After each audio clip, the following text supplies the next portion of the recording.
Hi friends, welcome to my channel. అందరూ ఎలా ఉన్నారండి? నేనైతే చాలా బాగున్నాను. మీరందరూ ఎలా ఉన్నారో కామెంట్ సెక్షన్లో కామెంట్ చేయండి. ఇవాళ వీడియో వచ్చేసి ఈ శారీలోని బ్లౌజ్ని కట్ చేసి స్టిచ్ చేయాలి. అలాగే ఈ శారీకి ఫాల్ కూడా వేయాలి. ఇక ఈ బ్లౌజ్ కటింగ్ని ఏ విధంగా చేయాలో చూద్దాం. ముందుగా లైనింగ్ క్లాత్ను 2 మడతలుగా వేయాలి. ఓపెనింగ్స్ అనేవి మన ఆపోజిట్గా ఉండాలి, మడతలు మన వైపు ఉండాలి. ఆది బ్లౌజ్ తీసుకొని ముందుగా బ్యాక్ పార్ట్ యొక్క నెక్కుని అయితే చెక్ చేసుకుందాము.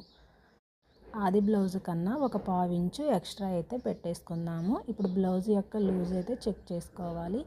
ఆది బ్లౌజ్ యొక్క సైడ్ కుట్లు వేసాం కదా, రెండింటిని ఒక చోటుకు తీసుకొచ్చి అయితే మనం లూజ్ని అయితే చెక్ చేసుకోవాలి. ఖర్చు కోసం ఒక హాఫ్ ఇంచు ఎక్స్ట్రా అయితే పెట్టేసుకుందాం. సైడ్ మొత్తం ఎంత భారం ఉందో ఆది బ్లౌజ్ ప్రకారమే పెట్టుకోవాలి. అలాగే మార్కింగ్ చేసుకుందాం.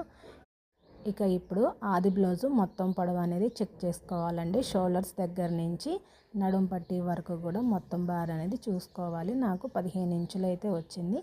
దానికి ఎక్స్ట్రా ఒక పావు ఇంచు కలిపేసి బ్లౌజ్ పొడవు అయితే పెట్టేసుకోవాలి. ఇక షోల్డర్ వచ్చేసి 3.5 అయితే ఉందండి. 3.5 ఇంచులతో మార్కింగ్ చేసుకుందాము. ఈ బ్లౌజ్కి అయితే వర్క్ వచ్చింది కాబట్టి నేను నెక్ను కట్ చేయకోకుండా ఓన్లీ ఇలా మనం ఎన్ని ఇంచెస్ పెట్టుకోవాలనేది చూపిస్తున్నాను.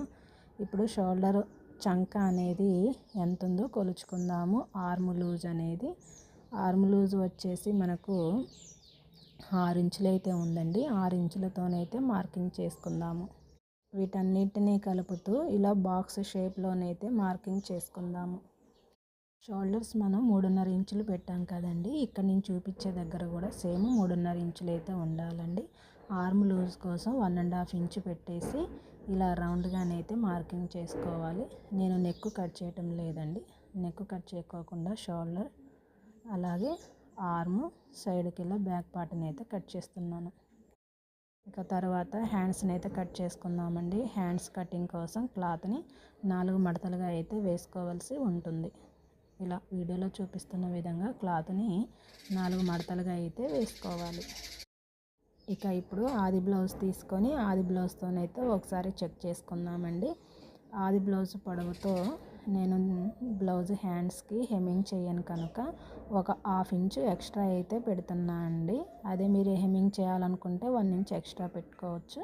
షోల్డర్స్ దగ్గర ఖర్చు ఉంది కదండి, ఖర్చుతో కలిపేసి పెడుతున్నాను.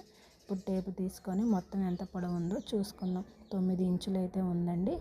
డౌన్ చంక డౌన్ 3 ఇంచులు అయితే డౌన్ చేసుకోవాలి. ఇలా హ్యాండ్ ఏ విధంగా అయితే కట్ చేసుకుంటామో అలా మార్కింగ్ అయితే చేసుకుందాము. మార్కింగ్ చేసేసి కట్ చేసుకోవాలి. కట్ చేసిన తర్వాత ఇలా సెంటర్లోనైతే ఒక టక్స్ ఇచ్చుకోవాలి.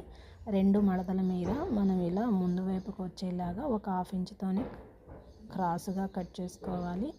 తర్వాత ఈ విధంగా టక్స్ ఇచ్చేసి మార్కింగ్ అయితే చేసుకోవాలి. హ్యాండ్కి ఏమైనా ముక్కలు పడుతున్నాయేమో ఒకసారి చెక్ చేసుకోవాలి. ఈ బ్లౌజ్కి అయితే కొంత ముక్కలు అనేవి పడుతున్నాయి. ముక్కలను కూడా మనం చివరిలో కట్ చేసుకుందాము. ఇక ఫ్రంట్ పార్ట్ని అయితే కట్ చేసుకుందాము. ఫ్రంట్ పార్ట్ కోసం 2 మడతలే ఉండాలి. అది కూడా ఓపెనింగ్స్ మన వైపు ఉండాలి. బ్యాక్ పార్ట్ ఆధారంతో మనం ఫ్రంట్ పార్ట్ కట్ చేయాల్సి ఉంటుంది. ఈ కటింగ్ క్రాస్ కటింగ్ కాబట్టి మనం ఆ క్లాత్ పైన క్రాస్గానే పెట్టుకోవాలి. షేప్ బెల్ట్ మనం 2 ఇంచులతోటి అయితే మనం బ్యాక్ పార్ట్ని ఇలా మడత అయితే వేసుకోవాలి. ఎటువైపు చూస్తే కరెక్ట్గా వస్తుంది క్రాస్ అనేది చెక్ చేసుకొని వేసుకోవాలి అండి. మనం నెక్ కట్ చేయలేదు కదా, నెక్ మార్కింగ్ దగ్గరే సేమ్ ఎలా ఉందో అలా మార్కింగ్ అయితే చేసుకోవాలి. బ్యాక్ పార్ట్ ఎలా ఉందో అలానే మొత్తం మార్కింగ్ అయితే చేసుకున్నాను. ఇక ఆ పార్ట్ని తీసేసి ఆది బ్లౌజ్ తోటి ఒకసారి అయితే మనం చెక్ చేసుకుందాము. ఏ బ్లౌజ్కైనా కూడా ముందుగా మనం ఆది బ్లౌజ్ యొక్క ఉక్సుల పార్ట్తోనే మనం నెక్ అనేది చెక్ చేసుకోవాల్సి ఉంటుంది. ఉక్సుల పట్టీతోని కరెక్ట్గా వస్తుందన్నమాట. సేమ్ ఉన్నదానికన్నా ఒక పావు ఇంచు ఎక్స్ట్రా పైకి పెట్టేసుకుందాము. ఇలా రౌండ్గా అయితే మార్కింగ్ చేసుకోవాలి. మన షేప్ బెల్ట్ వేస్తాం కదా, అక్కడ షేప్ బెల్ట్ కాకుండా ఎంత పొడవు అయితే ఉందో అంత పొడవు మనం మార్కింగ్ అయితే చేసుకోవాలి. ఫ్రంట్ పార్ట్కి మనం హ్యాండ్స్కి కొంచెం లో చంక తీసుకున్నాం కదా, అలాగే ఫ్రంట్ పార్ట్కి కూడా లో చంక అనేది తీసుకోవాలి. ఇక తీసుకున్న తర్వాత సేమ్ ఆ మార్కింగ్ మీదే మొత్తం కూడా కట్ చేసుకుందాము. ఇలా పూర్తిగా కట్ చేసుకున్న తర్వాత ఆది బ్లౌజ్ తోటి ఉక్సుల పట్టీ ఉంది కదా, ఉక్సుల పట్టీ వైపుతో ఉన్న నెక్కుని అయితే ఒకసారి కొలుచుకుందామండి. ఇప్పుడు కొలుచుకోవటం వల్ల మనకి కుట్టేటప్పుడు ఒకవేళ మర్చిపోయినా కూడా ఈజీగా అయితే ఉంటుంది. నెక్ అనేది సరిపోయిందండి. షేప్ బెల్ట్ దగ్గర అయితే కొంచెం ఎక్కువ పొడవు ఉందనేసి నేను ఒక 1/2 ఇంచు మందం అయితే కట్ చేయాలని అనుకుంటున్నాను. ఒక 1/2 ఇంచు మందం అయితే కట్ చేసుకుందాము.